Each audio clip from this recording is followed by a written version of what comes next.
Capítulo 9, exercício 59. A figura P959 mostra uma colisão entre três bolas de argila. As três colidem simultaneamente umas com as outras e ficam grudadas juntas. Qual é o módulo e qual é a orientação do movimento da porção resultante da argila? Bem, o que eu fiz aqui foi, em primeiro lugar, estabelecer um referencial. Eu escolhi esse referencial de tal forma que, a escolha arbitrária, né? Eu escolhi esse referencial de tal forma que duas delas ficassem com seu movimento na direção do eixo, já que o movimento delas é perpendicular, né? São ortogonais. Bem, a ideia é que a gente tem três bolas com massa, uma 40 gramas, outra 30, outra 20, se movendo e vão colidir exatamente no centro, né, na origem do sistema de coordenadas que eu estabeleci. Bem, quando elas colidirem, grudam. Quando elas colidem, grudam. Aí o que vai acontecer depois que elas grudarem, né? Bom, a ideia é, em todo movimento, a soma das forças externas sobre o sistema ela é igual a zero. Isso a gente considera como se, por exemplo, estivesse em cima de uma mesa, a gente olhando de cima. Você vai ter a força-peso na direção perpendicular, no eixo Z, e vai ter a reação da mesa sobre ele, fazendo com que a soma das forças externas seja zero. Sobre as bolas de argila, né? E elas vão colidir e vão grudar. Bom, nesse caso, a soma das forças que agem sobre as partículas antes e depois da colisão é zero. Por quê? E durante a colisão, inclusive, porque qualquer força de interação entre as três partículas é uma força de ação e reação. Quer dizer, a primeira partícula colide com as outras duas, empurrando elas na hora de colidir, na hora de grudar, mas ela também recebe uma força na mesma intensidade em sentido contrário. Dessa forma, a soma das forças do sistema inteiro é zero. Olha, se a soma das forças do sistema é zero, significa que a soma da taxa de variação da quantidade de movimento pelo tempo também é zero, que é o conceito de força, certo? Segundo a lei de Newton. Ora, se a soma da taxa de variação da quantidade de movimento pelo tempo é zero, significa que a soma da quantidade de movimento é zero. Isso é, a soma da quantidade de movimento depois menos a quantidade de movimento antes, certo? É zero. Ora, se isso é verdade, a quantidade de movimento depois da colisão é igual à quantidade de movimento antes. Você conserva a quantidade de movimento. Qualquer força que haja sobre um sistema, o que ela vai fazer é alterar a quantidade de movimento. Se eu não tenho nenhuma força externa atuando sobre ele, isso significa que você tem a conservação da quantidade de movimento. Isso é, a quantidade de movimento depois é igual à quantidade de movimento antes. Bom, aí o que a gente faz? Nós temos condição, primeiro, de calcular qual é a quantidade de movimento antes, que é a soma da quantidade de movimento de todo o sistema.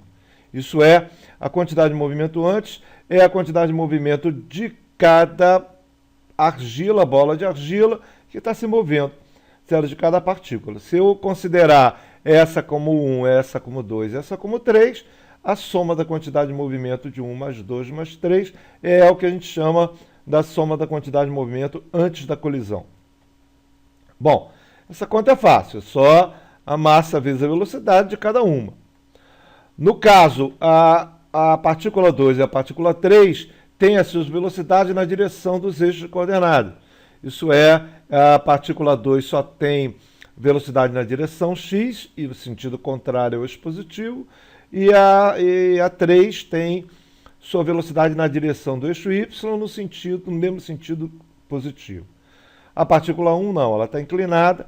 O que a gente faz é estabelecer as suas componentes na direção x e na direção y para a gente poder calcular a quantidade de movimento total. O que a gente tem, na verdade, é a soma de três vetores.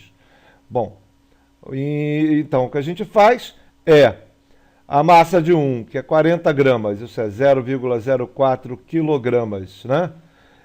Vezes a velocidade de 1. Quem é a velocidade de 1? É 4 metros por segundo na direção x, cosseno de 45. Cosseno de 45 graus na direção x, essa é a velocidade na direção x. E, e claro, no sentido positivo do eixo, então ela é positiva. A velocidade na direção y está no sentido contrário ao eixo positivo do y, então é 4 seno de 45 na direção y menos, tá? No sentido contrário. A partícula 2 se move com a velocidade 3 metros por segundo, vezes a massa 0,03, me dá a quantidade de movimento. 3 metros por segundo no sentido contrário ao eixo positivo do x, isso é menos. E a partícula 3 se move com a velocidade de 2 metros por segundo, certa velocidade dele, vezes a massa, que é 0,02 quilogramas, na direção y, no sentido do eixo positivo do x. Bom, desse jeito que a gente faz é somar os vetores quantidade de movimento das três partículas. Somando isso, a soma da quantidade de movimento antes é 0,023 na direção x, menos 0,073 na direção y, quilogramas metro por segundo. Essa é a quantidade de movimento antes da colisão. Bem, aí as partículas se movem.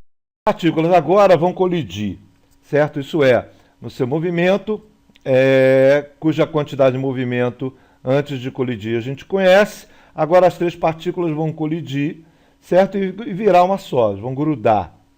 Bom, como é que a gente pode entender como é que seria o movimento dessa partícula agora? Bem, ele vai ter uma componente no sentido positivo de x e uma componente no sentido contrário ao eixo positivo do y.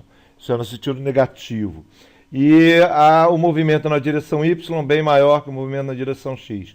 Isso é, o movimento da partícula, quando eles grudarem, vai ter este sentido. A componente no sentido negativo do eixo y e uma componente no sentido positivo do eixo x. Então a partícula vai se mover desta forma.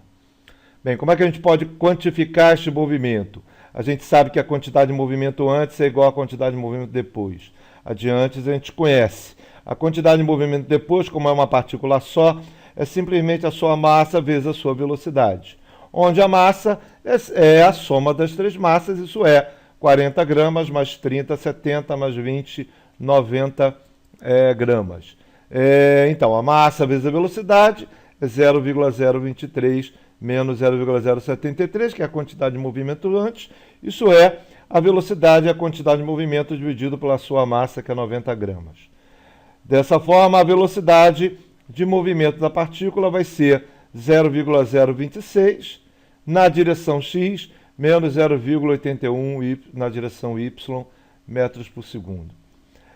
Bom, com esse vetor é o vetor velocidade, cujo módulo é 0,85 metros por segundo, então ele se move nessa direção. Se eu considerar um ângulo θ, o ângulo entre a velocidade e o eixo x, a tangente do ângulo é Vy dividido por Vx, isso é 0,81 dividido por 0,26, então meu ângulo de movimento é 72 graus.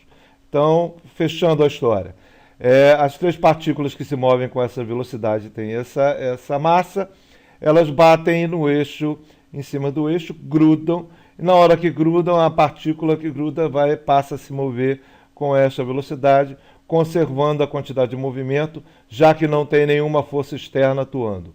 No ato de conservar a quantidade de movimento, a partícula que sobra vai se mover com essa velocidade, com esse ângulo com relação de 72 graus com relação ao eixo x. É isso.